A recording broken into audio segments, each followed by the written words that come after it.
ॐ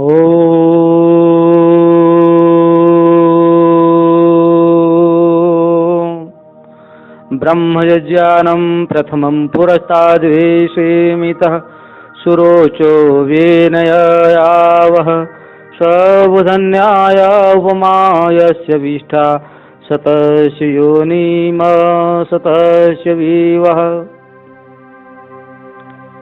ब्रह्मज्ञान। मन ज्ञात है, ज्ञात वह है जिसका अनुभव हम कर चुके हैं। उसी माप से हम अज्ञात को जानने का प्रयास करते हैं, किंतु यह बात स्पष्ट है कि ज्ञात कभी अज्ञात को नहीं जान सकता है। यह केवल उसी को जान सकता है जिसका अनुभव इसने किया है, जो इसने सीखा है, संचित किया है। क्या मन अज्ञात को जानने की अपनी असमर्थता के सत्य को देख सकता है? निश्चित ही यदि मैं स्पष्ट रूप से देख लूं कि मेरा मन अज्ञात को नहीं जान सकता, तो भीतर पूर्णतः मौन होता है। यदि मुझे ऐसा लगता है कि मैं ज्ञात की क्षमताओं से अज्ञात पर पकड़ बना सकता हूं, तो मैं बहुत शोर मचाता हूं, बातें करता हूं, मैं इस तक पहुंचने का कोई मार्ग खोजने का प्रयास करता हूं। परंतु यदि मन को अज्ञात को जानने हेतु अपनी पूर्ण अक्षमता का एहसास हो जाए, यदि इसे इस बात का बोध हो जाए कि यह अज्ञात की ओर एक कदम भी नहीं बढ़ा सकता, तब क्या होता है? तब मन चुप हो जाता है। यह हताश नहीं है, अब यह कुछ भी नहीं खोज रहा है। खोज की गतिविधि ज्ञात से ज्ञात की ओर ही जा सकती है। मन तो बस यही कर सकता है कि जान ले कि यह गतिविधि अज्ञात को कभी नहीं खोज पाएगी। ज्ञात की ओर से की गई प्रत्येक चेष्टा ज्ञात के क्षेत्र में ही होती है। यही एक बात है जो मुझे महसूस करनी होगी, जिसका मुझे प्रत्यक्ष बोध करना होगा। तब बिना किसी उद्दीपन के, बिना कोई प्रयोजन बीच में लाए, मन मौन हो जाता है। क्या इस बात की तरफ आपका कभी ध्यान नहीं गया कि प्रेम मौन होता है? यह किसी का हाथ पकड़ते समय या स्नेह पूर्वक किसी बच्चे को निहारते हुए अथवा संध्या के सौंदर्य को ग्रहण करने के क्षणों में हो सकता है। प्रेम का कोई अतीत या भविष्य नहीं होता, और इसलिए इसमें मौन की असाधारण अवस्था होती है। और बिना इस मौन के, जो कि पूर्ण रिक्तता है, सर्जन होता ही नहीं। अपनी क्षमताओं में आप बड़े चतुर हो सकते हैं, किंतु जहाँ सर्जन नहीं, वहाँ विनाश है, क्षय है। और तब मन का क्षरण होने लगता है, वह मुरझा जाता है, बिखर जाता है। जब मन रिक्त मौन होता है, जब यह पूर्ण निषेध की अवस्था में होता है, तो स्तब्धता नहीं है, न ही विधि परक होने का विपरीत है, अपितु एक पूर्णतः भिन्न अवस्था है जिसमें समस्त विचार का अवसान हो गया है। केवल तभी उसका आविर्भाव संभव है जो अनाम है। जीवन के बारे में यंत्रवादी मत यह है कि मनुष्य चूंकि अपने वातावरण तथा विविध प्रतिक्रियाओं का परिणाम मात्र है, जो केवल इंद्रियों द्वारा ही प्रत्यक्ष हो सकता है, इसलिए वातावरण तथा प्रतिक्रियाएं एक ऐसी बुद्धि संगत प्रणाली द्वारा नियंत्रित होनी चाहिए जिसमें व्यक्ति को केवल बने बनाए ढांचे के भीतर ही कार्य करने की अनुमति हो। कृपया जीवन के प्रति इस यंत्रवादी दृष्टि के पूरे निहितार्थ को समझ लीजिए। यह मत किसी पर परम लोकोत्तर सत्ता की कल्पना नहीं करता है। ऐसा कुछ नहीं है जो निरंतर बना रहे, या मृत्यु के बाद किसी प्रकार के जीवन को स्वीकार नहीं करता है। इसके अनुसार जीवन और कुछ नहीं है, बस एक अल्प अवधि है जो पूरी तरह मिट जाने की ओर अग्रसर है। क्योंकि मनुष्य पर्यावरणीय प्रतिक्रियाओं के परिणाम के अतिरिक्त कुछ नहीं है, उसका संबंध बस अपनी स्वार्थपूर्ण सुरक्षा से है। इसलिए शोषण, क्रूरता तथा युद्ध के तंत्र की निर्मिति में उसका योगदान रहा है। इसलिए उसके क्रियाकलापों को परिवेश के परिवर्तन व नियंत्रण द्वारा ही ढालना व संचालित करना पड़ेगा। फिर वे लोग हैं जो इस मत को स्वीकार करते हैं कि मनुष्य सारभूत रूप से दिव्य है, उसकी नियति किसी परम प्रज्ञा द्वारा नियंत्रित व निर्देशित है। ये दावा करते हैं कि ये ईश्वर पूर्णता, स्वतंत्रता, आनंद, अस्तित्व की एक ऐसी अवस्था की खोज कर रहे हैं जिसमें सभी व्यक्तिपरक अंतर्द्वंद समाप्त हो जाते हैं। मनुष्य के भाग्य को निर्देशित करने वाली सर्वोच्च सत्ता में उनका विश्वास आस्था पर आधारित है। वे कहेंगे कि इस लोकोत्तर सत्ता या उच्चतम प्रज्ञा ने ही संसार का निर्माण किया है तथा मैं अहम व्यक्ति अपने आप में शाश्वत है, वह उसमें नित्यता का गुण है। कभी आप सोचते हैं कि जीवन यांत्रिक है तथा अन्य अवसरों पर जब दुख और असमंजस घेर लेते हैं तो आप आस्था की ओर लौट आते हैं, मार्गदर्शन और सहायता के लिए किसी परम सत्ता की ओर ताकने लगते हैं। आप इन दो विपरीत ध्रुवों के बीच डोलते रहते हैं, जबकि इन विपरीत ध्रुवों के भ्रम को समझकर ही आप स्वयं को सीमाओं या तथा अटकावों से मुक्त कर सकते हैं। आप प्रायः कल्पना कर लेते हैं कि आप इनसे मुक्त हैं, किंतु आप उनसे मूलभूत रूप से मुक्त तभी हो पाते हैं जब आप इन सीमाओं के निर्माण की पूरी प्रक्रिया को समझ लेते हैं और इनका अंत कर देते हैं। आप यथार्थ को जो है उसे तब तक उसकी व्यापकता में नहीं समझ सकते जब तक अज्ञान की अनादि प्रक्रिया जारी है।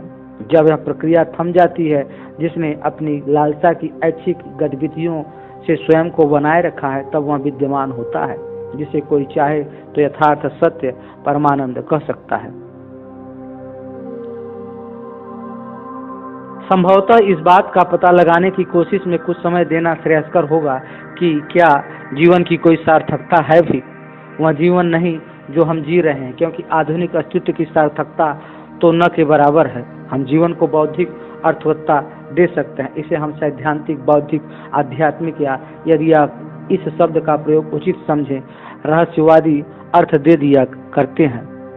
इसमें गहरे मायने तलाशने का प्रयास करते हैं, जैसा कि कुछ लेखकों ने इस निराशाजनक अस्तित्व को संतुष्ट होकर किया है। किसी जीवंत गहन बुद्धिगत कारण का आविष्कार कर लिया है, और मुझे लगता है कि यह बात बहुत ही सार्थक होगी यदि हम भावनात्मक या बौद्धिक रूप से नहीं बल्कि वास्तविक तथ्यपरक ढंग से स्वयं ही यह पता लगाएं कि क्या जीवन में ऐसा कुछ है जो वस्तुतः पावन है। मन के आविष्कार नहीं जिन्होंने जीवन को पवित्रता की एक भावना दे रखी है, अपितु क्या वास्तव में ऐसा कुछ है, क्योंकि इस खोज में हम ऐतिहासिक रूप से और वस्तु स्थिति में भी अपने द्वारा बिताए जा रहे जीवन को देखते हैं। व्यापार, प्रतिस्पर्धा, हताशा, अकेलापन, दुश्चिंता एवं युद्ध में होने वाला विनाश तथा घृणा, इस तरह के जीवन का बहुत कम अर्थ है। हो सकता है हम 70 वर्ष जी लें, जिनमें से हमारा 40 या 50 वर्ष किसी कार्यालय में एक से नित्य क्रम ऊब और अकेलेपन में बीत जाए, जिनका कुछ खास मतलब नहीं है। इस बात का एहसास होने पर पूर्वी विश्व में और यहाँ भी हम एक प्रतीक, एक धारणा, एक ईश्वर को अर्थवत्ता और औचित्य दे देते हैं, जो स्पष्टतः मन के ही आविष्कार है। पूर्व में उन्होंने कहा है कि सब में एक ही जीवन है, हत्या मत करो, ईश्वर प्रत्येक मनुष्य में विद्यमान है, विनष्ट मत करो, किंतु अगले ही क्षण वे एक दूसरे को वस्तुतः शाब्दिक रूप से या व्यवसाय में विनष्ट कर रहे होते हैं। तो जीवन के एकत्व और पावनता की इस धारणा का उनके लिए कोई ज्यादा मतलब नहीं है। पाश्चात्य जगत में जीवन का असलियत को दैनिक जीवन की क्रूरता, आक्रामकता, निर्मम प्रतिस्पर्धा को स्पष्ट अनुभव करते हुए हम एक प्रतीक को अर्थवान बना लेते हैं, और ये प्रतीक बहुत पवित्र माने जाते हैं, जिन पर सारे धर्म आधारित हैं। अर्थात धर्मशास्त्रियों, पुरोहितों, संतों ने अपने कुछ निजी किस्म के अनुभव किए होते हैं, और ये लोग जीवन को कोई तात्पर्य दे देते हैं, और हम अपने अर्थहीन नित्य क्रम, हताशा, अकेलेपन के चलते उन अर्थों से आसक्ति बना लेते हैं। और यदि हम इस सभी प्रतीकों, छवियों, विचारों और विश्वासों से छूट सके जिनका निर्माण हम सदियों सदियों में करते रहे हैं और जिन्हें हमने एक पवित्र भाव दे दिया है, यदि हम इन बाहर से आरोपित संस्कारों से वास्तव में मुक्त हो सकें, तब हम संभवतः स्वयं से यह पूछ सकते हैं कि क्या ऐसा कुछ है जो सत्य है, जो वस्तुतः पावन है, पवित्र है, क्योंकि यही तो है जिसे मनुष्य इस विक्षोभ, हताशा, अपराध बोध तथा मृत्यु के बीच खोज रहा है। मनुष्य इसी अनुभूति को विविध रूपों में खोजता है, जो क्षणभंगुर से समय के प्रवाह से परे है। इस सुबह क्या आप हम कुछ समय इस चर्चा में लगा सकते हैं कि क्या ऐसा कुछ विद्यमान है, किंतु वह नहीं जो आप चाहते हैं, ईश्वर नहीं, कोई अवधारणा, कोई प्रतीक नहीं।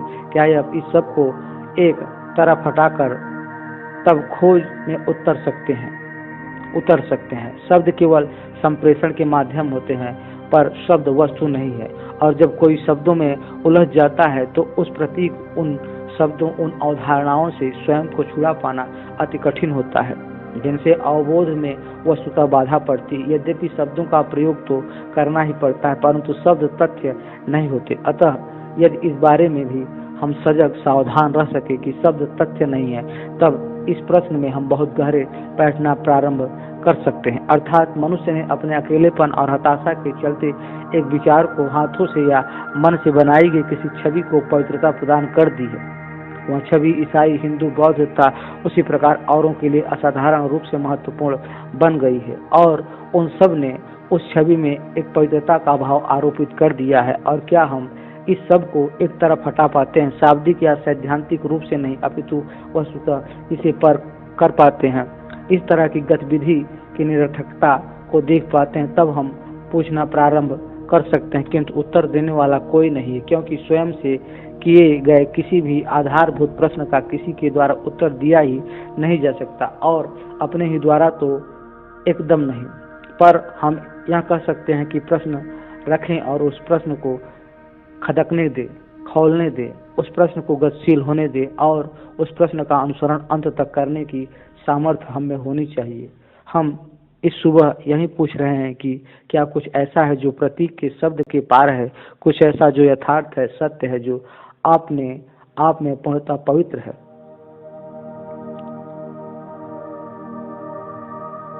आज संसार में ईश्वर की बहुत सी अवधारणाएं हैं। आपका ईश्वर के संबंध में क्या विचार है? सबसे पहले हमें पता लगाना चाहिए कि अवधारणा से हमारा मतलब क्या है, सोचने की प्रक्रिया से हमारा क्या अभिप्राय है, क्योंकि अंततः हम जब किसी अवधारणा को प्रतिपादित करते हैं, जैसे ईश्वर को ही ले, तो हमारा यह प्रतिपादन, यह अवधारणा हमारे संस्कारों का ही परिणाम होती है। एक तो वे लोग हैं जिन्हें बचपन से ही ईश्वर को न मानने में प्रशिक्षित किया गया है, और दूसरे वे हैं जिन्हें ईश्वर में विश्वास का प्रशिक्षण मिला है, जैसे कि आप में से अधिकतर हैं। अतः हम अपने प्रशिक्षण के अनुसार, अपनी पृष्ठभूमि के अनुसार, अपने मानसिक गठन, रुचियों, अरुचियों, भय, आशाओं के अनुरूप ईश्वर की अवधारणा बना लेते हैं। तो स्पष्ट है कि जब तक हम अपने सोचने की प्रक्रिया को समझ नहीं लेते, मात्र ईश्वर की अवधारणाएं बना लेने का कोई अर्थ नहीं है, क्योंकि विचार तो अपनी रुचि के मुताबिक कुछ भी प्रक्षेपित कर सकता है, या ईश्वर को निर्मित भी कर सकता है, नाकार भी सकता है। हर व्यक्ति अपनी प्रवृत्तियों, सुखों व पीड़ाओं के अनुसार ईश्वर को आविष्कृत अथवा विनिष्ट कर सकता है। इसलिए जब तक विचार सक्रिय है, नुस्खे बना रहा है, कल्पना कर रहा है, तब तक जो समय से परे है उसे कभी नहीं खोजा जा सकता। ईश्वर या यथार्थ का अन्वेषण केवल तभी हो पाता है जब विचार का समापन हो जाता है। अब जब आप पूछते हैं आपका ईश्वर के बारे में क्या विचार है, तो आपने पहले से ही अपने विचारों की लीक बना ली है कि नहीं? विचार ईश्वर को निर्मित कर सकता है तथा जो निर्माण इसने किया है उसका अनुभव भी कर सकता है, पर निश्चित ही वह सच्चा अनुभव नहीं है। यह तो विचार अपने प्रक्षेपण का ही अनुभव कर रहा है, अतएव यह यथार्थ नहीं। परंतु यदि आप और मैं इसकी गहराई से देख सके तो संभवतः विचारों के प्रक्षेपण मात्र से अधिक विराट किसी तत्व की अनुभूति कर पाए। वर्तमान समय में जब दिन ब दिन बाह्य रूप से असुरक्षा बढ़ रही, तो स्वभावतः आंतरिक सुरक्षा के लिए भी लालसा तीव्र होती जा रही। चूंकि हम बाहर सुरक्षा नहीं मिल पाती है, अतः हम इसे एक अवधारणा, एक विचार में खोजने लगते हैं, और तब वह निर्मित कर लेते हैं जिसे हम ईश्वर कहते हैं, तथा वही अवधारणा हमारी सुरक्षा बन जाती। सुरक्षा खोजने वाला मन यथार्थ को, सत्य को नहीं पा सकता है, जो समय से परे है, जो समझने के लिए विचार के जाल का ध्वस्त होना अनिवार्य है। शब्दों, प्रतीकों, प्रतिमाओं के बिना विचार बना नहीं रह सकता। केवल तब जब मन खामोश होता है, अपनी उधेड़ बुन से मुक्त होता है, तभी यथार्थ को खोज पाने की संभावना होती है। अतः यह पूछना कि ईश्वर है या नहीं समस्या के प्रति अपरिपक्व प्रतिक्रिया है। ईश्वर के बारे में मतों का प्रतिपादन करना वस्तुतः बचकानी वृत्ति है, जो समय से परे है। उसकी अनुभूति, उसके बोध के लिए स्पष्टतः हमें समय की प्रक्रिया को समझना होगा। मन समय का परिणाम है, यह बीते हुए कल की स्मृतियों पर आधारित है। क्या कल जो बीतते जा रहे हैं उन सब के गुणनफल से मुक्त होना संभव है? निश्चित ही यह गंभीर समस्या है। यह विश्वास या अविश्वास का मामला नहीं। विश्वास या अविश्वास करना तो अज्ञान की प्रक्रिया है, जबकि विचार के समय में बांधने वाले लक्षण की समझ स्वतंत्रता लाती है और उसी में अन्वेषण हो पाता है। परंतु हम में से अधिकतर लोग विश्वास कर लेना चाहते हैं, क्योंकि यह ज्यादा सुविधाजनक रहता है। यह हमें सुरक्षा का किसी समूह से जुड़े होने का एहसास देता है। निश्चित रूप से यह विश्वास हमें पृथक करता है। आप एक बात में विश्वास रखते हैं और मैं दूसरी में, तो विश्वास एक बाधा की तरह काम करता है। यह विघटन की प्रक्रिया है। अंततः महत्व विश्वास या अविश्वास को कोसने का नहीं, अपितु यह समझ लेने का है कि मन ही है, यह मन ही है, विचार ही है जो समय का निर्माण करता है। विचार समय है और विचार जो भी प्रक्षेपित करेगा वह समय के अंतर्गत ही होगा। इसलिए विचार संभवतः अपने आप से परे जा ही नहीं सकता है। जो समय के पार है उसकी खोज करने के लिए विचार का अंत हो जाना चाहिए, और यह अत्यंत दुष्कर है, क्योंकि विचार का अवसान अनुशासन से, नियंत्रण से, अस्वीकार है, दमन से नहीं हो सकता। विचार का अवसान तभी होता है जब हम विचार करने की समस्त प्रक्रिया को समझ लेते हैं, तथा विचारणा को समझने के लिए अपने आप को देखना जानना आवश्यक है। विचार ही स्व है। विचार वह शब्द है जो मैं के रूप में अपनी पहचान बना लेता है, तथा उच्च या निम्न चाहे जिस स्तर पर स्व को रखा जाए होता यह विचार के ही क्षेत्र में है। ईश्वर का जो समय के पार है उसका पता लगाने के लिए विचार की प्रक्रिया को, अर्थात स्वयं की प्रक्रिया को समझना होगा। यह जो मैं है बहुत ही जटिल है। यह किसी एक स्तर पर ही नहीं है, बल्कि यह बहुत से विचारों, बहुत सी सत्ताओं से बना हुआ है, जिनमें से हर एक का अन्य के साथ अंतर विरोध है। उन सभी के प्रति निरंतर सजगता होनी आवश्यक है।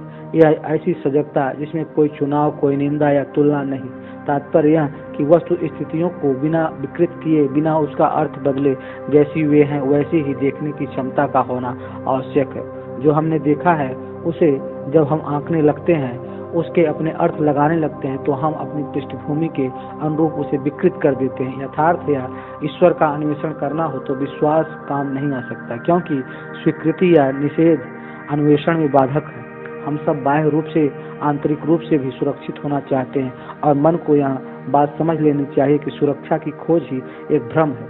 केवल वही मन अन्वेषण कर सकता जो असुरक्षित, आरक्षित है, किसी भी प्रकार के अधिकार भाव से मुक्त है, और यह एक दुष्कर कार्य है। इसका अभिप्राय यह नहीं है कि सब छोड़कर वन या आश्रम में जा बसे, या किसी विशिष्ट विश्वास का सहारा लेकर अपने आप को अलग थलग कर ले, बल्कि बात इसके उलट है। अलगाव में कुछ भी अस्तित्व में नहीं रह सकता। होने का अर्थ है संबंधित होना था। संबंध के बीच ही हम बड़ी सजगता से ठीक जैसे हैं वैसा ही अपने आप को देख पाते हैं, और स्वयं के समक्ष हमारा यही यथार्थ रूप प्रकटन, जिसमें किसी प्रकार की आत्मनिंदा या अपने को सही ठहराने का भाव नहीं होता। हम जो हैं उसमें एक आधारभूत रूपांतरण ले आता है। प्रज्ञा का यही प्रारंभ है। धार्मिक मन उस मन से पूर्णतः भिन्न है जो धर्म में विश्वास रखता है।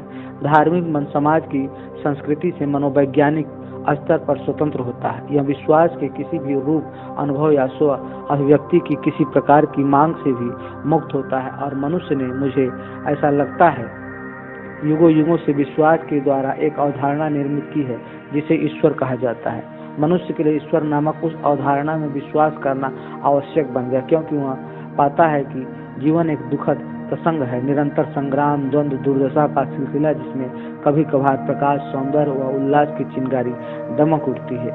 किसी अवधारणा, किसी सूत्र, किसी विचार में विश्वास आवश्यक बन गया है, क्योंकि जीवन का अर्थ तो न के बराबर रह गया है। वही नित्यचर्या, दफ्तर जाना, परिवार, यौन संबंध, बोझिलता, अपने आप को अभिव्यक्त करने का द्वंद्व, इन सब का कुछ अर्थ नहीं है, और इस सब के अंत में हमेशा मृत्यु है। अतः विश्वास करना मनुष्य के लिए जैसे अनिवार्य आवश्यकता बन गया है।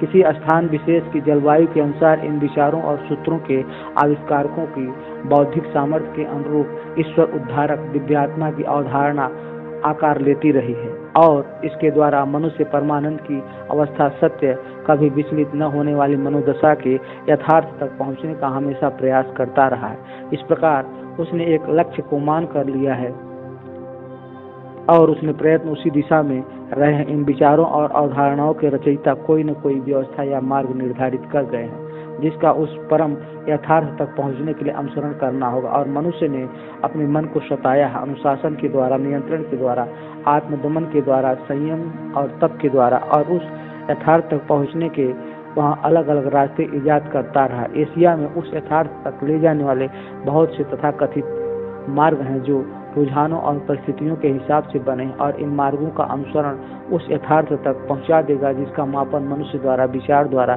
किया जाना संभव नहीं है। पश्चिम में केवल एक ही उद्धारक है और केवल उसी के माध्यम से परम को उपलब्ध किया जा सकेगा। पूर्व और पश्चिम की सभी सभ्यताओं व्यवस्थाओं में सतत नियंत्रण पुरोहितों और धर्म ग्रंथों द्वारा जो हिंसा का सार तत्व है, ऐसी बातों द्वारा बनाए गए ढांचे में लगातार मन को तोड़ मरोड़ कर बिठाया जाना नहीं था ताकि वह उसी के हिसाब से चले।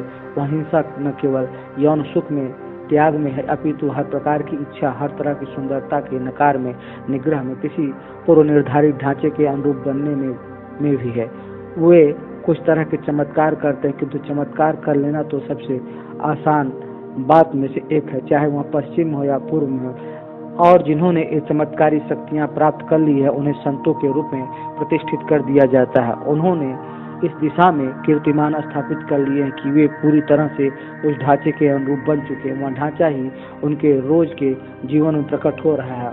उनमें विनम्रता तो है ही नहीं, क्योंकि विनम्रता का बाहर से दिखावा नहीं हो सकता। लंगोटी या चोंगा धारण कर लेना विनम्रता का सूचक कतई नहीं है। किसी भी अन्य सद्गुण की तरह विनम्रता तो क्षण प्रतिक्षण होती है। इसे हिसाब लगाकर किसी निर्धारित ढांचे के रूप में स्थापित नहीं किया जा सकता जिसका अनुसरण होता रहे, किंतु मनुष्य युगों युगों से यही करता आया है। किसी मूल प्रवर्तक ने यथार्थ कहा जाने वाला कोई अनुभव कर लेने के उपरांत किसी प्रकार की व्यवस्था, विधि, मार्ग का प्रतिपादन कर दिया है और बाकी दुनिया उसका अनुसरण करने लगी है। उसके शिष्यों ने चतुर प्रचार के माध्यम से मनुष्य के मन को दास बना लेने के धूर्त तरीकों के द्वारा धर्मस्थलों, मतवादों और कर्मकांडों की स्थापना कर ली और मनुष्य उस सब में फंसा हुआ और हर उस मनुष्य को जो भी उसे पाना चाहता है, जिसकी तलाश मन को सदा से रही है, उसको उस परम सौंदर्य तक पहुंचने के लिए किसी न किसी तरह की तोड़ मरोड़, दमन, किसी न किसी यातना से गुजरना ही पड़ेगा, ऐसा मान लिया जाता है। और इस तरह बौद्धिक रूप से इस सब का बेतुकापन तो दिखता है। बौद्धिक व शाब्दिक स्तर पर विश्वास मात्र की व्यर्थता, किसी भी विचारधारा की मूर्खता नजर आती है। बुद्धिगत स्तर पर मन इस सब को बकवास कहकर परे फेंक सकता है, लेकिन अंदरूनी तौर पर कहीं गहरे में यह तलाश हमेशा बनी रहती है जो कर्मकांडों के, रूढ़ियों के, विश्वास के उद्धारकों से परे है, जो उन सब प्रणालियों से परे है जिन्हें जाहिर तौर पर मनुष्य ने ही इजाद किया है। व्यक्ति यह देख पाता है कि उसके उद्धारक, उसके ईश्वर आविष्कार कल्पना भर है और इन्हें अपेक्षाकृत सरलता से अमान्य किया जा सकता है और आधुनिक मनुष्य ऐसा कर भी रहा है। मुझे नहीं मालूम कि हम आधुनिक शब्द क्यों प्रयुक्त करते हैं। मनुष्य तो पीढ़ी दर पीढ़ी वैसा ही रहा है जैसा कि वह आज है, पर आज का माहौल कुछ ऐसा है कि वह पुरोहित, विश्वास, धार्मिक रूढ़ियों के सत्ता प्रामाण्य की अवधारणा को ही सिरे से नकार रहा है। उसके लिए ईश्वर मर गया है, उसकी जवान मौत हुई है। अब चूंकि न ईश्वर है न विश्वास है, तो ठेठ दैहिक सुख, भौतिक संतुष्टि और विकसित समाज की अवधारणा ही शेष रही है। मनुष्य केवल आज के लिए ही जी रहा है। उसने समस्त धार्मिक संकल्पना को नकार दिया है। शुरुआत किसी भी संगठित धर्म के बाह्य ईश्वर को उनके पुरोहित सहित नकार देने से होती है। इन्हें पूरी तरह से नकारा जाना जरूरी है, क्योंकि इनकी कोई उपयोगिता नहीं है। इन्होंने युद्धों को जन्म दिया है, लोगों को बांटा, फिर चाहे वह यहूदी धर्म हो, हिंदू धर्म हो, ईसाई धर्म हो या इस्लाम हो, इन सब ने मनुष्य को विनिष्ट किया है, उसे विभाजित किया है। ये युद्ध और हिंसा के प्रमुख कारणों में से एक है। यह सब देखकर व्यक्ति इसे नकार देता है, इसे बचकाना और अपरिपक्व समझते हुए एक तरफा हटा देता है। बौद्धिक रूप से यह बहुत आसानी से किया जा सकता है। इस संसार में रहते हुए गिरजों की, मंदिरों की शोषक पद्धतियों को देखते हुए उन्हें नकारने के अलावा कोई कर ही क्या सकता है। किंतु मनोवैज्ञानिक स्तर पर विश्वास से तलाश करने से मुक्त हो पाना अपेक्षाकृत बहुत अधिक कठिन है। हम सब ऐसा कुछ खोज लेना चाहते हैं जो मनुष्य द्वारा अनछुआ, धूर्त विचार से अछूता हो, कुछ ऐसा जो सामुदायिक, बुद्धिवादी या सांस्कृतिक समाज द्वारा दूषित न हो, जिसे तर्क ध्वस्त न कर सके। हम सब कहीं गहरे में इसे ढूंढते हैं, क्योंकि यह जीवन तो एक कष्ट साध्य उपक्रम, एक संग्राम, एक दुर्गति, एक लगी बंधी दिनचर्या बनकर रह गया। किसी में स्वयं को शब्दों में या चित्र बनाकर या शिल्प रच कर अथवा संगीत के माध्यम से अभिव्यक्त करने की क्षमता हो सकती है, लेकिन वह निस्सार हो जाता है। जिंदगी जैसे कि यह अब है, बिल्कुल खाली खाली है और हम इसे संगीत और साहित्य से, मनोविनोद से, मनोरंजन से, विचारों तथा जानकारी से भरने का प्रयास करते हैं। लेकिन जब कोई इस संबंध में थोड़ा विस्तार में जाता है तो उसे पता चलता है कि व्यक्ति कितना खोखला है, उसका पूरा का पूरा अस्तित्व कितना छिछला है। किसी के पास चाहे जितनी उपाधियां, संपदाएं और क्षमताएं क्यों न हो, जीवन थोथा है और इसका एहसास हो जाने पर हम इसे भर लेना चाहते हैं। हम ढूंढते रहते हैं, न सिर्फ इस खालीपन को भरने के तरीके और साधन तलाशते रहते हैं, बल्कि ऐसा भी कुछ खोज लेना चाहते हैं जिसकी थाह मनुष्य नहीं पा सकता है। कुछ लोगों तो मादक द्रव्य लेने लगते हैं, वे LSD या चेतना के विस्तार का आभास देने वाले भ्रमकारी द्रव्यों के विभिन्न प्रकारों में से कुछ न कुछ ले लेते हैं और उस दशा में व्यक्ति को कुछ खास तरह की अवस्थाएं उपलब्ध या अनुभूत होती है, क्योंकि मस्तिष्क में एक किस्म की संवेदन क्षमता का संचार हो जाता है। लेकिन ये सब रासायनिक परिणाम होते हैं, विजायती बाह्य कारकों द्वारा लाए गए प्रभाव होते हैं। व्यक्ति इसी आस में ये मादक द्रव्य लेता है, तब भीतर उसे यह अनुभव होता है कि ठीक वैसे ही जिस प्रकार किसी के कुछ विश्वास होते हैं, उन्हें विश्वासों के अनुरूप उसे अनुभव होते हैं। ये मिलती जुलती प्रतिक्रियाएं ही हैं, दोनों ही एक सा अनुभव लाती हैं, तो भी मनुष्य विश्वास में पुनः खो जाता है। विश्वास के मादक द्रव्य में या फिर किसी रासायनिक मादक द्रव्य के विश्वास में वह अपरिहार्य रूप से अपने विचारों का बंदी बना रहता है, और जब कोई यह सब स्पष्टता से देख लेता है तो इसे परे हटा देता है। तात्पर्य यह कि वह किसी भी विश्वास से पूर्णतः मुक्त हो जाता है, बल्कि इसका यह अर्थ नहीं कि वह अज्ञावादी बन जाता है अथवा दोषदर्शी या कटु हो जाता है, बल्कि होता यह कि आप देखते हैं कि विश्वास की प्रकृति क्या है और क्यों वह असाधारण रूप से महत्वपूर्ण बन गया है। इसलिए बन गया है क्योंकि हम डरे हुए हैं। मूल कारण यही है, भय। न केवल जीवन में रोज रोज पीसते रहने का भय, कुछ न कुछ न बन पाने का भय, इस सब में अत्यधिक भय निर्मित होता है और व्यक्ति इसे बर्दाश्त करने लग जाता है। बल्कि इसी भय के चलते विश्वास इतना महत्वपूर्ण बन गया है। जिंदगी के तमाम खालीपन को साफ देख पाने पर भी विश्वास को हम पकड़े रहते हैं। यद्यपि कोई विश्वास की बाह्य सत्ता को त्याग सकता है, संसार भर में पुरोहितों द्वारा आविष्कृत विश्वासों को छोड़ सकता है, लेकिन उस असाधारण तत्व को पा लेने, उस तक पहुंचने के लिए जिसे मनुष्य निरंतर जाने कब से खोजता आ रहा है, वह खुद ही अपने विश्वास गढ़ लेता। इस तरह तलाश जारी रहती। इस तलाश की प्रकृति, इसकी संरचना एकदम स्पष्ट है। व्यक्ति आखिर यह तलाश करता है क्यों? अनिवार्यतः इसके पीछे स्वार्थ है। प्रबुद्ध स्वार्थ सही, किंतु है तो स्वार्थ है, क्योंकि व्यक्ति कहता है जीवन बहुत दिखावटी, खोखला, उबाऊ, मूर्खतापूर्ण है, इससे हटकर कुछ और भी होना तो चाहिए। तो मैं उस मंदिर या उस चर्च में या फला जगह जाऊंगा, और तब वह उस सब को भी छोड़ देता है और गहराई से खोज शुरू करता है। लेकिन यह खोज, यह तलाश किसी भी रूप में हो, मनोवैज्ञानिक रूप से एक बाधा बन जाती है। मुझे लगता है कि यह बात बहुत सीधे और स्पष्ट तौर पर समझ लेनी चाहिए। वस्तुनिष्ठ रूप से कोई किसी बाह्य माध्यम की सत्ता को नकार सकता है जो अंतिम सत्य तक पहुंचा देने का दावा कर रही हो, उसे तो व्यक्ति छोड़ता ही है। लेकिन ढूंढने की प्रकृति क्या है, इसे समझकर फिर छोड़ना, सारी तलाश का ही परित्याग करना अनिवार्य है।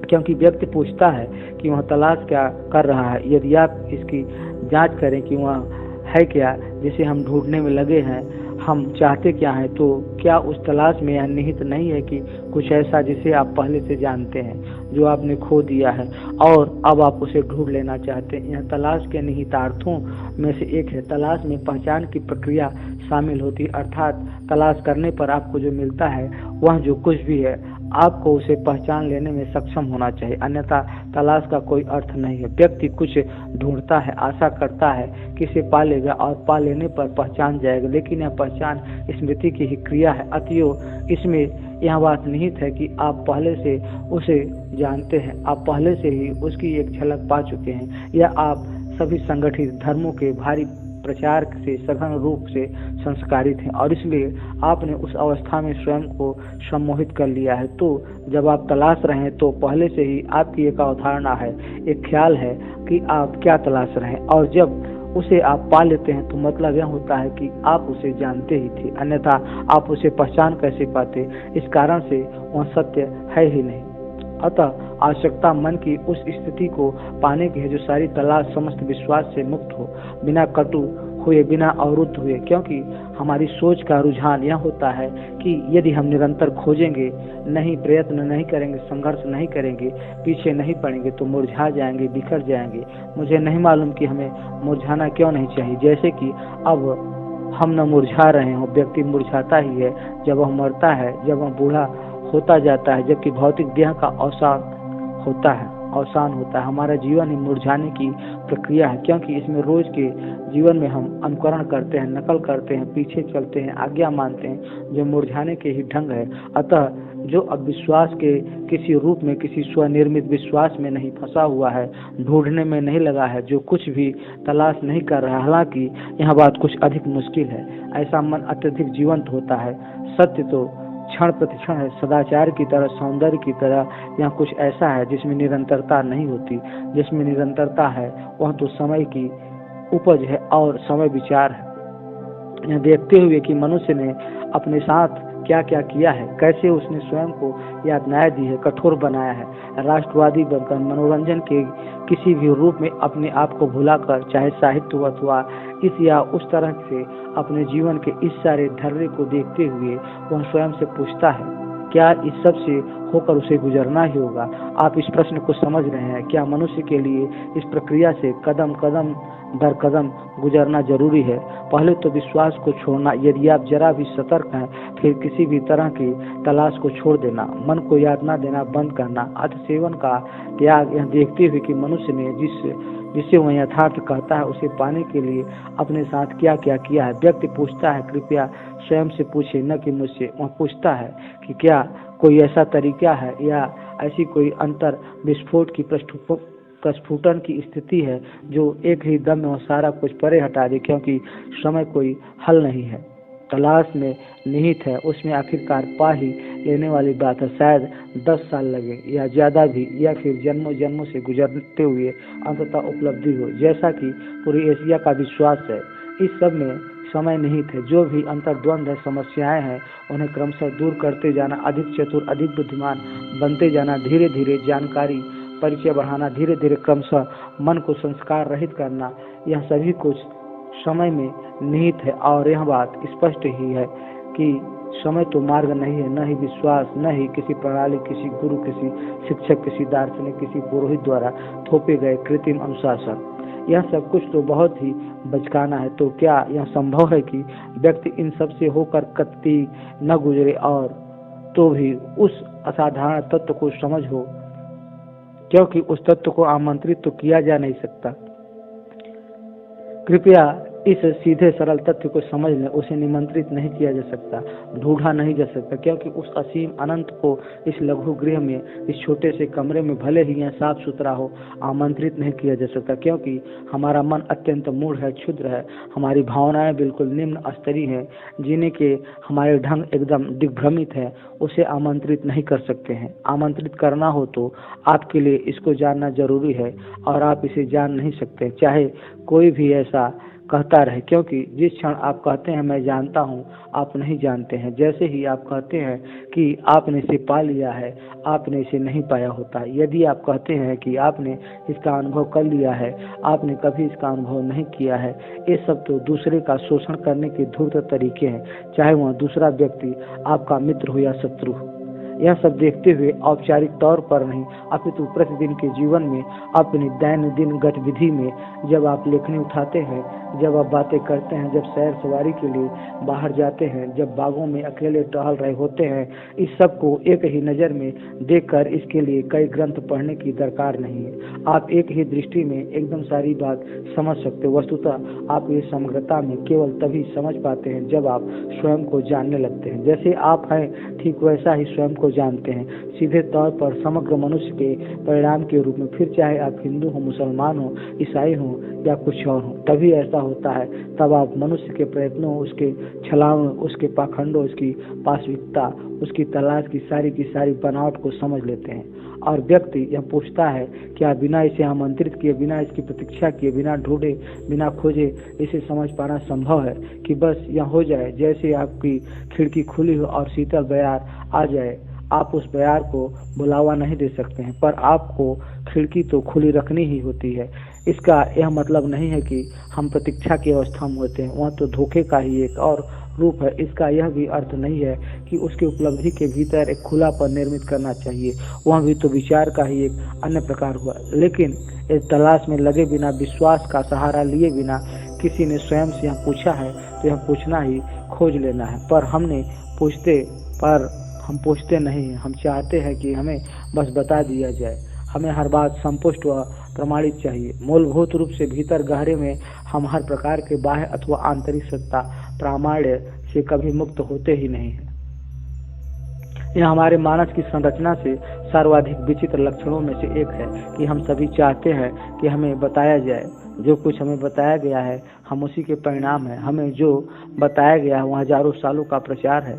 किसी प्राचीन ग्रंथ को या किसी वर्तमान अगुआ या फिर वक्ता को प्रमाण मान लिया जाता है, किंतु यदि वस्तुतः भीतर गहरे में कोई समस्त सत्ता प्रामाण्य को नकार देता है तो उसका अर्थ यह होता है कि अब उसमें भय नहीं है। भय को देखना ही अभय है, क्योंकि सुख की तरह ही भय से भी हमारी कभी प्रत्यक्ष संपर्क नहीं होता। वास्तव में हम कभी भी भय के सीधे संपर्क में नहीं आते हैं। जिस तरह से आप किसी दरवाजे को, हाथ को, वृक्ष को छूते हुए संपर्क में होते हैं, भय से हमारा संपर्क केवल भय की प्रतिमा के माध्यम से होता है जो हमने स्वतः बनाई है।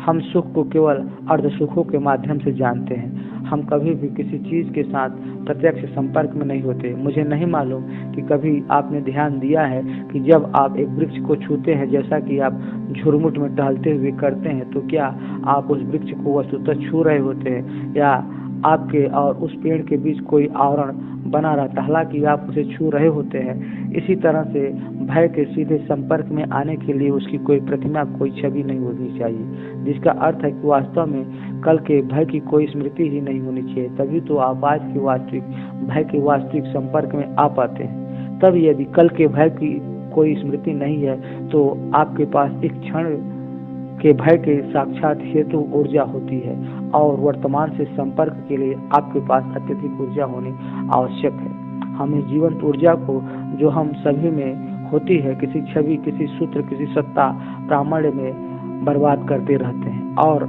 ऐसा ही हम सुख की खोज में लगे रहकर किया करते हैं। सुख की दौड़ हमारे लिए बहुत महत्वपूर्ण होती है और ऐसा माना जाता है कि सबसे बड़ा सुख ईश्वर है और हो सकता है कि वह आपके संज्ञान में आने वाला भीषणतम तत्व हो, पर हमने इसकी परम तत्व की एक कल्पना कर रखी, अतएव इस तक हम कभी नहीं आ पाते हैं। यह ठीक उसी तरह है जैसे आप किसी सुख को कल होगे सुख के रूप में पहले से ही पहचान रहे हों और तब आप उस घटित होते अनुभव के, उस घटित होती अवस्था के वास्तविक संपर्क में कभी होते ही नहीं है। वह केवल कल की ही स्मृति होती है जो वर्तमान को आवृत किए रहती है, ढके रहती है। तो यह सब देखते हुए क्या यह संभव है कि हम कुछ करें नहीं, प्रयत्न न करें, ढूंढे नहीं, बिना कोई क्रिया किए, पूर्ण निषेध में हो, पूरी तरह से रिक्त हो, क्योंकि समस्त क्रिया धारणा प्रवृत्ति का परिणाम है। यदि आपने कुछ करते समय स्वयं का अवलोकन किया हो तो आपने देखा होगा कि वह किसी पुनर्विचार, किसी पूर्व धारणा, किसी पूर्व स्मृति के कारण ही होता है। उस विचार तथा उस क्रिया के बीच एक विभाजन होता है, एक अंतराल होता है, वह चाहे जितना लघु, जितना सूक्ष्म हो, और उस विभाजन के चलते द्वंद्व होता है। तो क्या मन पूरी तरह से खामोश हो सकता है कि वह न सोच रहा हो, न भयभीत हो और इसलिए असाधारण रूप से सजीव व उत्कृष्ट हो? आप जानते हैं कि उत्कंठता का, आवेग का अंग्रेजी समानार्थी शब्द पैशन कई बार दुख भोग के अर्थ में भी प्रयुक्त होता है। ईसाइयों ने उस शब्द का प्रयोग दुख भोग में किन्हीं विशिष्ट रूपों को प्रतीक प्रदान करने हेतु किया है। हम इस शब्द का उन अर्थों में प्रयोग बिल्कुल नहीं कर सकते हैं। पूर्ण निषेध की इस अवस्था में उच्चतम प्रकार का आयोग आवेग होता है तथा उस आवेग में स्व की पूरी तरह से छोड़ दिया जाना निहित है। इस प्रकार के संपूर्ण स्व परित्याग हेतु विराट संयम की आवश्यकता है।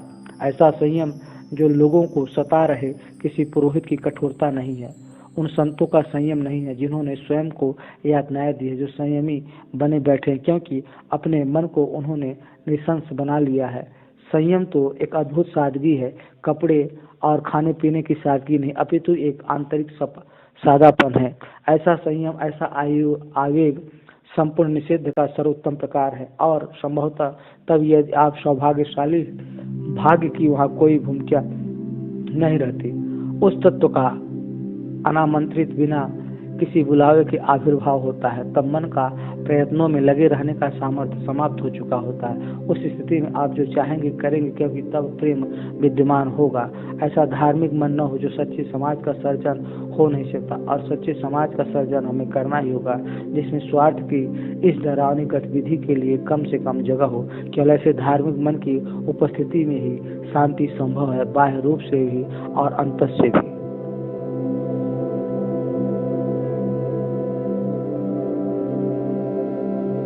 हमारा मन केवल ज्ञात को जानता है।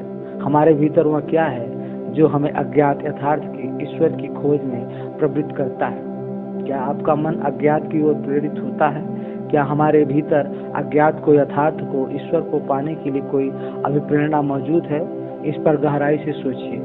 यह कोई वाक्पटुता भरा प्रश्न नहीं है, पर आइए इस बात का वस्तुतः पता लगाते हैं। क्या हम में से हर एक के अंदर अज्ञात को पा लेने की कोई अंदरूनी प्रेरणा है? सचमुच आप अज्ञात को पा कैसे सकते हैं? यदि आप अज्ञात को जानते नहीं तो कैसे उसे पा सकेंगे? क्या यह प्रेरणा अज्ञात के लिए है या वह ज्ञात के लिए चाह का ही विस्तार है? आप मेरे कहने का मतलब समझ रहे हैं। मैंने बहुत सारी चीजों को जाना है, वे सब मुझे खुशी, संतुष्ट और आनंद नहीं दे पाई है, तो मैं अब कुछ और चाह रहा हूँ जो मुझे और अधिक आनंद, और ज्यादा खुशी, और अधिक जीवन शक्ति या और कुछ दे। तो क्या ज्ञात जो मेरा मन है, क्योंकि मन ज्ञात ही है, वह अतीत का ही परिणाम है? क्या वह मन अज्ञात को खोज सकता है? यदि मैं यथार्थ को, उस अज्ञात को जानता ही नहीं हूँ तो उसे खोज कैसे सकता हूँ? निश्चित ही उसी को आना होगा। मैं तो इसकी खोज में जा नहीं सकता, और यदि मैं इसकी खोज में जाता हूँ तो मैं ऐसी किसी वस्तु की खोज में जा रहा होता हूँ जो ज्ञात है, जिसका प्रक्षेपण मैंने ही किया है। हमारी समस्या यह नहीं है कि हम में वह क्या है जो हमें अज्ञात को पाने के लिए प्रेरित करता है। वह बात जो पर्याप्त स्पष्ट है, यह अधिक सुरक्षित, अधिक अस्थायी, अधिक प्रतिष्ठित, अधिक प्रसन्न होने की तथा बेचैनी से, पीड़ा और उलझन से पलायन करने की हमारी अपनी कामना है। स्पष्टतः इसी से हम प्रवृत्त होते हैं। जब ऐसी प्रवृत्ति, ऐसी प्रेरणा होती है तो आपको एक शानदार पलायन मिल जाता है, अद्भुत शरण मिल जाती है। बुद्ध में, ईसा में या राजनीतिक नारेबाजी या उस तरह की बातों में वह यथार्थ नहीं है, वह अज्ञात नहीं। इसलिए अज्ञात को उपलब्ध कर लेने की प्रवृत्ति का अंत हो जाना, अज्ञात की खोज का रुक जाना आवश्यक है, जिसका अभिप्राय है कि आवश्यकता संचय इकट्ठा होते रहने वाले ज्ञात को समझने की है, जो कि यह मन है। मन का स्वयं को ज्ञात के तौर पर जानना जरूरी है, क्योंकि वह बस इतना ही जानता है। आप किसी ऐसी चीज के बारे में नहीं सोच सकते जिसे आप जानते नहीं हो। आप सोच के केवल उसी के बारे में सकते हैं जो आप जानते हैं। कठिनाई हमारी यह है कि मन ज्ञात में अग्रसर न हो, और ऐसा तभी हो सकता है जब मन स्वयं को समझे और यह भी समझे कि कैसे इसकी सारी हलचल अतीत से वर्तमान के द्वारा स्वयं का प्रक्षेपण करते हुए भविष्य की ओर होती है। यह ज्ञात की ही एक अनवरत गतिविधि है। क्या यह गतिविधि थम सकती है? यह केवल तभी थम सकती है जब इसकी अपनी प्रक्रिया की प्रणाली को, इसके काम करने के ढंग को समझ लिया जाए। केवल तभी जब मन अपने आप को, अपने क्रियाकलापों को, अपने तौर तरीकों को, अपने प्रयोजनों को, अपनी दौड़ को, मांगों को समझ ले, न केवल सतही मांगों को बल्कि गहरी अंदरूनी प्रेरणाओं और उद्देश्यों को भी। यह काफी श्रमसाध्य कार्य है। यह कुछ ऐसा नहीं है जो किसी सभा में, किसी व्याख्यान में या कोई किताब पढ़कर आपको पता चल जाए। इसके लिए तो निरंतर निरीक्षण, विचार की प्रत्येक गतिविधि के प्रति लगातार जागरूकता जरूरी है। न केवल तब जब आप जागे हुए हों, बल्कि तब भी जब आप सो रहे हों। यह प्रक्रिया समग्र होनी चाहिए, आंशिक या कभी कभी वाली प्रक्रिया नहीं। फिर मंशा भी सही होनी चाहिए, अर्थात यह अंधविश्वास समाप्त हो जाना चाहिए कि आंतरिक रूप से हम सब अज्ञात के अभिलाषी हैं। यह सोचना एक भ्रम है कि हम सब ईश्वर को खोज रहे हैं। हम ऐसा कुछ नहीं कर रहे हैं। उजाला हमें खोजना नहीं पड़ता। जब अंधेरा नहीं होगा तो उजाला होगा ही, और अंधेरे के जरिए आप उजाले को नहीं ला सकते हैं। जो हम कर सकते हैं वह इतना ही कि हम उन रुकावटों को हटा दें जो अंधेरा निर्मित करती हैं। उनका हटना इस बात पर निर्भर है कि हमारी मंशा क्या है। यदि आप उजाला देख पाने के लिए इन रुकावटों को हटा रहे हैं तो आप कुछ हटा नहीं रहे हैं, आप केवल अंधेरे के लिए उजाला शब्द इस्तेमाल कर रहे हैं। अंधेरे के पार देखना भी अंधेरे से पलायन ही है। वह क्या है जो हमें प्रेरित कर रहा है, इसकी बजाय हमें गौर इस बात पर करना है कि हम में इस कदर उलझन, ऐसी उथल पुथल, इतनी कलह, वैमनस्य, ये सारी मूर्ताएं क्यों हमारे जीवन में है। जब ये मूर्ताएं नहीं होती तो उजाला होता है। हमें उस ढूंढना नहीं पड़ता। जब मूर्ता विदा हो जाती तो प्रज्ञा विद्यमान होती है। पर वह आदमी जो मूर्ख है और बुद्धिमान बनने की कोशिश कर रहा है तब भी मूर्ख ही रहता है। बेवकूफ़ी समझदारी में नहीं बदली जा सकती। बेवकूफ़ी जब नहीं रहती तो समझदारी होती है, प्रज्ञा होती है।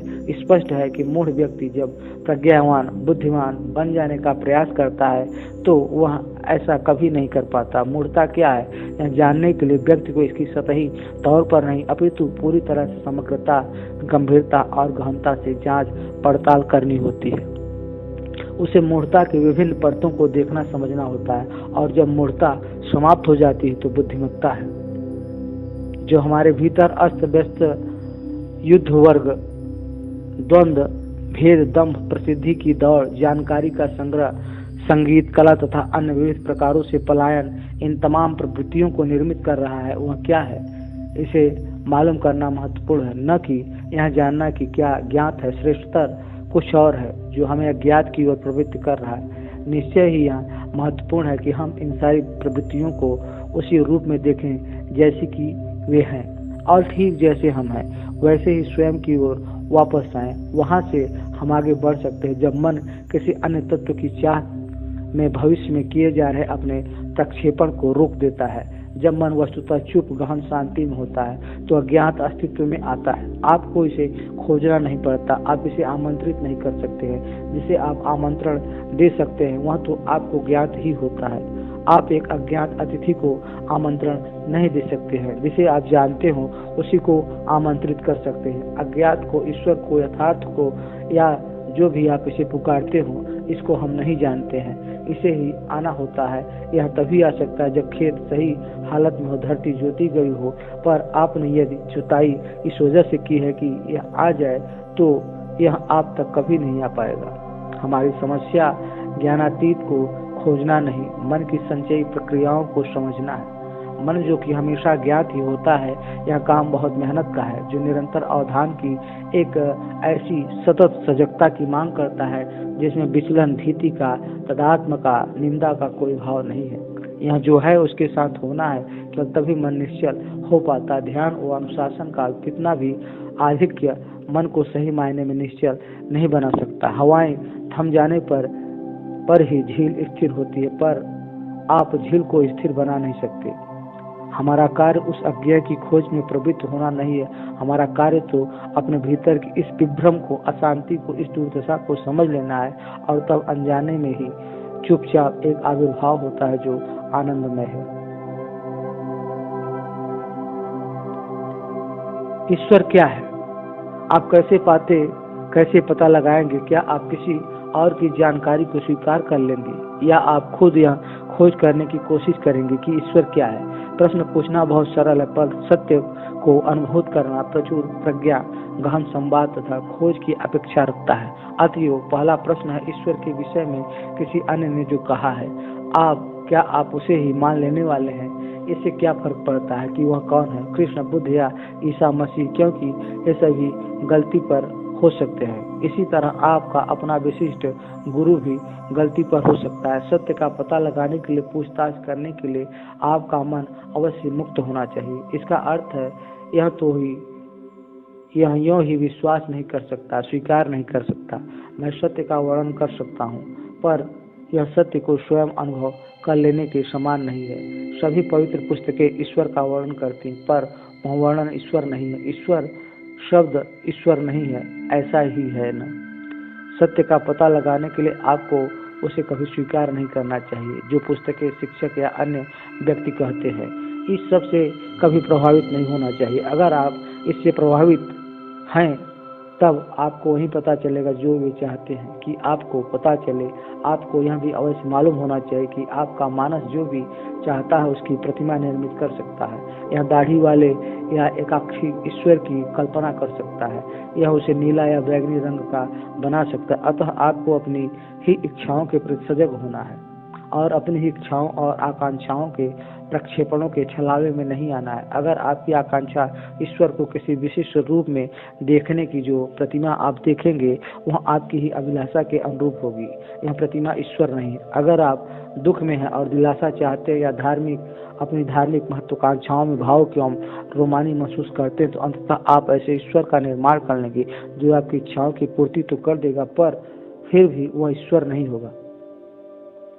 आपका मानस पूरी तरह से स्वतंत्र होना चाहिए। केवल तभी आप सत्य का पता लगा सकते हैं, न कि किसी अंधविश्वास को स्वीकार करके तथा कथित पवित्र पुस्तकों को पढ़कर या किसी गुरु के पीछे जाकर। जब यह स्वातंत्र होता है बाह्य प्रभावों के तथा आपकी अपनी इच्छाओं व आकांक्षाओं से वास्तविक मुक्ति होती है, ताकि आपका मन बिल्कुल स्पष्ट हो। केवल तभी ईश्वर का पता लगना संभव है। किंतु अगर आप बैठकर अटकलबाजी करते रहें तो आपका अनुमान आपके गुरु के अनुमान की तरह ही है और उतना ही भ्रामक भी है।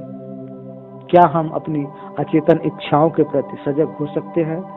सबसे पहली बात तो यह है कि क्या आप अपनी चेतन इच्छाओं के प्रति सजग हैं? क्या आप जानते हैं कि इच्छा क्या है? क्या आप इसके प्रति सजग हैं कि यदि कोई आपके विश्वास के विरुद्ध कुछ कह रहा हो तो आप उसे नहीं सुनते हैं। आपकी इच्छा आपको सुनने से रोकती है। आपकी कामना ईश्वर को पाने की है और कोई यह संकेत करता है कि जिस ईश्वर की आप कामना कर रहे हैं वह आप ही की कुंठाओं और भय का परिणाम है, तो क्या आप उसकी बात सुनेंगे? बिल्कुल भी नहीं। आप चाहते कुछ है पर सत्य कुछ और है। आप खुद को अपनी इच्छाओं में ही सीमित कर लेते हैं। आप अपनी चेतन इच्छाओं के प्रति अर्ध सजग हैं, क्या ऐसा नहीं? और वे इच्छाएं जो गहराई में छिपी हुई है उनके प्रति सजग होना तो कहीं अधिक कठिन काम है। छिपी हुई इच्छाओं का पता लगाने के लिए, अपने ही प्रयोजनों को समझ पाने के लिए खोज में लगे मन का पर्याप्त स्पष्ट एवं स्वतंत्र होना आवश्यक। अतः पहले आप अपनी चेतन इच्छाओं के प्रति पूर्णतः सजग हों, तब जैसे जैसे आप जो भी सतह पर है उसके प्रति अधिकाधिक सजग होते जाएंगे, तब आप इसमें गहरे और गहरे जा पाएंगे। ईश्वर को पाने का सरलतम मार्ग कौन सा है? मुझे लगता है कि कोई सरल मार्ग नहीं, क्योंकि ईश्वर को पाना अत्यंत कठिन है, अत्यधिक श्रमसाध्य बात है। जिसे हम ईश्वर कहते हैं, क्या मन ही ने उसका निर्माण नहीं किया है? आप जानते हैं कि मन क्या है? मन समय का परिणाम है और यह कुछ भी किसी भी भ्रांति को निर्मित कर सकता है। धारणाओं को बुनने की तथा रंगीनियों और कल्पनाओं में अपनी प्रक्षेपण करने की शक्ति इसके पास है। यह निरंतर संचय, काट छांट और चयन करता रहता है। संकीर्ण, सीमित तथा पूर्वाग्रहों से ग्रसित होने के कारण यह अपनी सीमाओं के अनुसार ईश्वर की कल्पना कर सकता है, उसकी छवि बना सकता है। चूंकि कुछ खास शिक्षकों, पुरोहितों तथा कथित उद्धारणकर्ताओं ने कह रखा है कि ईश्वर है और उसका वर्णन भी कर दिया, इसलिए उसी शब्दावली में मन ईश्वर की कल्पना तो कर सकता है, लेकिन वह कल्पना, वह छवि ईश्वर नहीं। ईश्वर का अन्वेषण मन द्वारा नहीं किया जा सकता। ईश्वर को समझने के लिए पहले आपको अपने मन को समझना होगा, जो बहुत कठिन है। मन बहुत पेचीदा है और इसे समझना सरल नहीं है। बैठे बैठे किसी प्रकार के सपने में खो जाना, विविध दिव्य दर्शनों तथा भ्रांतियों में लीन हो जाना और यह सोचने लगना कि आप ईश्वर के बहुत करीब आ गए हैं, यह सब तो काफी सरल है। मन अपने साथ अतिशय छल कर सकता है। अतः जिसे ईश्वर कहा जा सकता है उसका अनुभव करने के लिए आपको पूर्णतः शांत होना होगा। और क्या आपको यह मालूम नहीं है कि यह कितना अधिक कठिन है? क्या आपने ध्यान दिया कि वयस्क लोग कभी भी शांत नहीं बैठ पाते हैं? वे किसी तरह बेचैन रहते हैं, पैर की उंगलियां हिलाते रहते हैं, हाथों को डुलाते रहते हैं। शारीरिक रूप से निश्चल बैठ पाना कितना दुस्साध्य है, मन का निश्चल होना तो और भी कितना ज्यादा मुश्किल है। आप किसी गुरु का अनुगमन कर सकते हैं और अपने मन को शांत होने के लिए बाध्य कर सकते हैं, पर आपका मन वस्तुतः शांत नहीं होता। यह अब भी बेचैन होता है, जैसे कि किसी बच्चे को कोने में खड़ा कर दिया गया हो, बिना किसी जोर जबरदस्ती के पूर्णतः मौन होना मन की एक महान कला है। केवल तभी उसकी अनुभूति हो पाने की संभावना होती है जिसे ईश्वर कहा जा सकता है। क्या ईश्वर सब जगह है? क्या यह पता लगाने की सचमुच आपकी रुचि है? आप प्रश्न करते हैं और फिर दिलचस्पी खो देते हैं, आप फिर सुनते ही नहीं। क्या आपने यह ध्यान दिया कि किस तरह वयस्क लोग आपको लगभग सुनते ही नहीं, क्योंकि वे अपने विचारों, अपनी भावनाओं, अपनी संतुष्टि तथा दुखों से इतने घिरे रहते हैं कि वे आपकी बात कभी कभार ही सुनते हैं। उम्मीद है आपने इस पर ध्यान दिया। अगर आप जानते हैं कि अवलोकन कैसे करना, सुनना कैसे, वस्तुतः सुनना, तब आपको न केवल लोगों के विषय में बल्कि संसार के विषय में भी ढेर सारी बातें पता चलेगी। यह लड़का पूछ रहा है कि क्या ईश्वर सब जगह है। यह प्रश्न पूछने के लिए अभी यह बहुत छोटा है। वस्तुतः इसका अर्थ क्या है यह भी उसे नहीं मालूम है। शायद उसे किसी चीज का स्पष्ट सा आभास है, सुंदरता की भावना, आकाश में उड़ते पक्षी, बहता दरिया, मुस्कुराता सलोना चेहरा, हवा में नृत्य करते पत्ते तथा बोझा धोती स्त्री, इन सब के होने का एहसास, और क्रोध, कोलाहल, दुख जो हर तरफ है। तो आखिर जिंदगी है क्या? यह पता लगाने में उसकी स्वाभाविक रुचि और उत्सुकता है। वह अपने से बड़ों को ईश्वर के बारे में बातें करते सुनता है और सोचता है यह क्या गोरख धंधा है। इस प्रकार का प्रश्न करना उसके लिए अत्यधिक महत्वपूर्ण है। क्या ऐसा नहीं है? और उसके प्रश्न के उत्तर की तलाश आप सबके लिए भी समान रूप से महत्वपूर्ण है, क्योंकि जैसा कि मैंने उस दिन कहा था, आप इन सब बातों का अर्थ अंदरूनी तौर पर अचेतन रूप से गहरे में समझना शुरू कर देंगे, और फिर जैसे जैसे आप बड़े होंगे, संघर्षों की भद्दी दुनिया के अलावा कुछ और चीजों के भी संकेत आपको मिलने लगे। यह विश्व सुंदर है, यह धरती इतना देती है, परंतु हम ही इसके लुटेरे हैं। जीवन का वास्तविक लक्ष्य क्या है?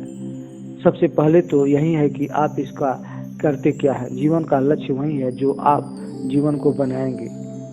जहाँ तक यथार्थ का प्रश्न है, यह तो कुछ और ही होगा। व्यक्तिगत लक्ष्य में मेरी कोई विशेष दिलचस्पी नहीं है, पर मैं यह जानना चाहता हूँ कि प्रत्येक व्यक्ति का लक्ष्य क्या है। आप कैसे पता लगाएंगे? कौन बताएगा आपको? पढ़ने से क्या आप इसे खोज सकते हैं? अगर आप पढ़ते हैं तो हो सकता है कि एक ग्रंथकार आपको कोई विशिष्ट पद्धति दे, जबकि कोई अन्य ग्रंथकार एक सर्वथा भिन्न पद्धति बताए। जो मनुष्य दुखी है, अगर आप उसके पास जाएं तो वह कहेगा कि जीवन का लक्ष्य प्रसन्न होना है। जो मनुष्य भूखा जी रहा है, जिसने वर्षों से पर्याप्त भोजन नहीं किया, उसका लक्ष्य होगा कि पेट भरा होना चाहिए। अगर आप किसी राजनीतिज्ञ के पास जाएं तो संसार के शासकों संचालकों में उसकी गिनती हो, यही उसका लक्ष्य होगा। अगर आप किसी युवा औरत से पूछे तो कहेंगी मैं माँ बनूं, यही मेरा लक्ष्य है। अगर आप एक सन्यासी के पास जाएं तो उसका उद्देश्य ईश्वर को पाना है। तो यह लक्ष्य लोगों की भीतरी चाह कुछ ऐसा पाने की है जो परितोषप्रद तथा आरामदायक हो। वहीं प्रकार की सलामती चाहते हैं, सुरक्षा चाहते हैं, ताकि कोई संशय, प्रश्न, व्यग्रता या भय न रहे। हम में से अधिकांश एक अस्थायी वस्तु चाहते हैं जिससे चिपके रहें। ऐसा ही है ना? अंततः मनुष्य के लिए जीवन का सामान्य लक्ष्य किसी तरह की आशा, कोई सुरक्षा, किसी प्रकार का स्थायित्व है। यह मत कहिए बस यही सब है। यह तो तात्कालिक तथ्य है। आपको इससे अच्छी तरह परिचित होना होगा। इस सब पर आपको प्रश्न चिन्ह लगाना होगा। इसका अर्थ है कि आपको खुद पर सवाल खड़ा करना होगा, क्योंकि आप समग्र के अंश हैं। इसलिए मनुष्य के लिए जीवन का सामान्य लक्ष्य आप ही से जुड़ा है। आप स्वयं सुरक्षा, अस्थायित्व, प्रसन्नता चाहते हैं। आप कुछ ऐसा चाहते हैं जिससे आप चिपके रह सके। इस सब के पार भी क्या कुछ है, कोई सत्य जो मन के क्षेत्र का नहीं है? यह पता लगाने के लिए मन की सभी भ्रांतियों की आहुति दे देनी जरूरी है, यानी कि आप उन्हें समझ लें और एक तरफ कर दें। केवल तभी आप यथार्थ तत्व को खोज पाते हैं। यह शर्त जोड़ना के लक्ष्य होना चाहिए, या यह विश्वास करना के लक्ष्य होता ही है, भ्रांति के ही अन्य रूप है। अपने सारे द्वंद्वों, संघर्षों, पीड़ाओं, मिथ्याभिमान, महत्वाकांक्षा, आशा, भय, इन सब पर आप अगर प्रश्न चिन्ह लगा सके और इन सब से गुजर सके, इन सब के पार जा सके, इनसे ऊपर उठ सके, तो आपको उत्तर मिल जाएगा। अगर मैं आध्यात्मिक अंतर्दृष्टि विकसित कर लूं तो क्या मैं अंततः परम के दर्शन कर सकूंगा? जब तक आपके और उसके बीच इतने अवरोध हैं, आप परम के दर्शन कैसे कर सकते हैं? सर्वप्रथम आपको अवरोध हटाने होंगे। बंद कमरे में बैठकर आप यह नहीं जान सकते कि ताजी हवा कैसे होती है। ताजी हवा के वास्ते आपको खिड़कियां खोलनी होगी। आपको अपनी सभी प्रतिबद्धताओं, सीमाओं और अवरोधों को देखना होगा तथा समझकर इन्हें परे हटा देना होगा। तब आपको पता लग जाएगा। पर इस पार बैठे रहकर यह पता लगाने की कोशिश करना कि उस तरफ क्या है, इसका तो कोई अर्थ नहीं है। ठहरे ठहरे पानी पर शाम के लंबे साए थे और दिन ढलने के साथ ही नदी खामोश होती जा रही थी। मछलियां रह रहकर पानी की सतह से उछल आती थी तथा बड़े बड़े पक्षी विशाल वृक्षों पर अपने बसेरों की ओर लौट रहे थे। रजत नील आकाश में एक भी मेघ नहीं था। सवारियां से भरी एक नाव नदी से गुजरी। वे लोग गा रहे थे और हाथों से ताल देते जा रहे थे। दूर से किसी गाय के रंभाने की आवाज आई। वातावरण में सांझ के महक से गेंदे के फूलों की एक माला पानी में बही जा रही थी और यह पानी डूबते सूरज की रोशनी में झिलमिला रहा था। कितना सुंदर, कितना जीवंत था सब कुछ। वह नदी, वे पक्षी, वे वृक्ष और वे सब गांव के लोग। हम एक वृक्ष के तले बैठे थे जहां से नदी नजर आती थी। इस वृक्ष के समीप ही एक छोटा सा मंदिर था। कुछ एक दुबली गाय वहीं आसपास घूम रही थी। मंदिर अच्छी तरह से बुहारा हुआ था, स्वच्छ था।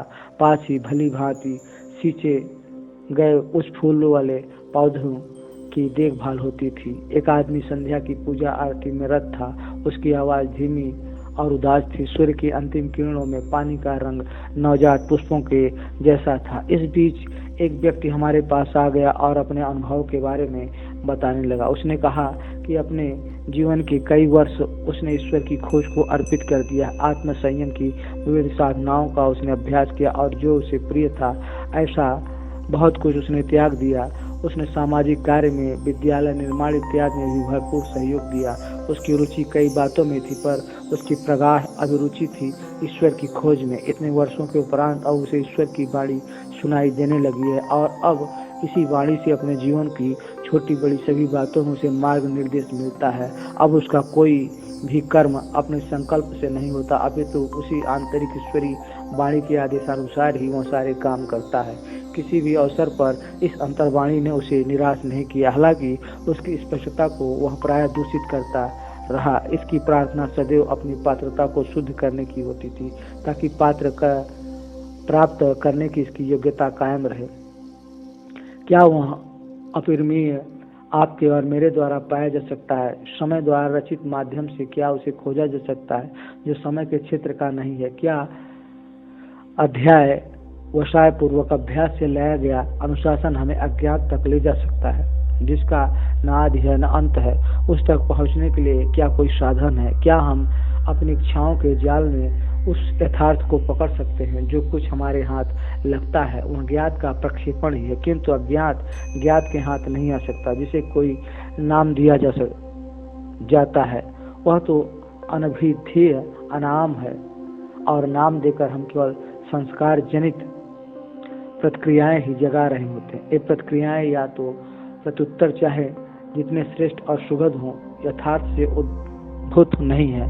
प्रतिक्रिया हम उद्दीपनों पर व्यक्त करते हैं, पर यथार्थ कोई उद्दीपक नहीं प्रस्तुत करता है, वह तो बस होता है। मन की गति ज्ञात से ज्ञात की ओर होती है, किंतु इसकी पहुंच अज्ञात तक नहीं है। आप किसी ऐसे विषय पर विचार नहीं कर सकते जिसे आप जानते न हो। ऐसा करना असंभव है।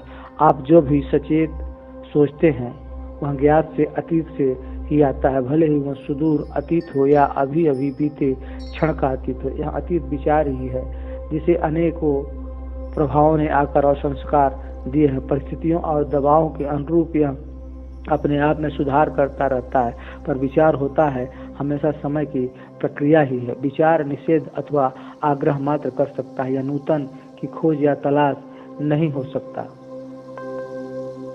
कर सकता। पर विचार जब मौन होता है तो नूतन का प्राकट्य हो पाता है, जिसे तुरंत विचार द्वारा पुरातन में अनुभूत में परिवर्तन कर लिया जाता है। विचार अनुभव के प्रारूप के अनुसार सदैव स्वयं ढालता रहता है, रंगता रहता है, अपने में कुछ न कुछ हेर फेर करता रहता है। विचार का कार्य संप्रेषण है, अनुभूति की अवस्था में होना नहीं। जब अनुभूति में विराम आता है तब विचार लगाम अपने हाथ में ले लेता है और उस अनुभूति को ज्ञात की श्रेणी में रखने के लिए कोई संज्ञा दे दिया करता है।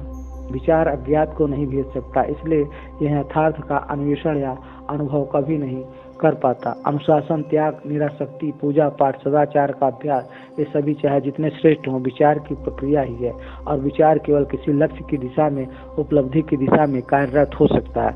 उपलब्धि और लक्ष्य हमेशा ज्ञात ही होते हैं। उपलब्धि सुरक्षा है, ज्ञात की स्व संरक्षी निश्चितता है जो नाम रहित है। उसमें सुरक्षा ढूंढना तो उसका निषेध ही है। खोजने पाने वाली सुरक्षा तो केवल अतीत के ज्ञात के प्रक्षेपण में होती है। इस कारण मन को पूर्णता से, गहनता से मौन हो जाना होगा, किंतु इस मौन को त्याग, उदात्तीकरण अथवा दमन द्वारा खरीदा नहीं जा सकता। इस मौन का आगमन तब होता है जब मन को अधिक की तलाश नहीं रह जाती, जब यह कुछ बन जाने की प्रक्रिया में नहीं उलझा होता। यह मौन संचयी नहीं है, इसे अभ्यास की प्रक्रिया द्वारा विकसित नहीं किया जा सकता। यह मौन मन के लिए वैसा ही अज्ञात होना चाहिए जैसा अज्ञात वह कालातीत है, क्योंकि यदि मन इस मौन का अनुभव कर रहा है तो उस स्थिति में एक अनुभव करता है जो गत अनुभवों का परिणाम है, जो भूतकाल में घटित हुए मौन को पहचानता है और जिसका अनुभव किसी अनुभवकर्ता द्वारा किया जा रहा है। वह केवल आत्म प्रक्षेपित दोहराव ही है। मन कभी भी उस नूतन का अनुभव नहीं कर सकता, इसलिए मन को तो पूर्णतः स्थिर, निश्चल हो जाना होगा। मन केवल तभी निश्चल हो सकता है जब यह अनुभव न कर रहा हो, अर्थात जब यह कोई शब्द या नाम न दे रहा हो, स्मृति में अंकित अथवा संग्रहित न कर रहा हो। कोई नाम दे देना, वो अंकित कर लेना केवल स्वतः ही मन की ही नहीं अपितु मन की विभिन्न परतों की अनवरत प्रक्रिया है। किंतु जब स्वतः मन चुप हो जाता है तो गहरा मन अपने संकेत सूचित कर पाता है।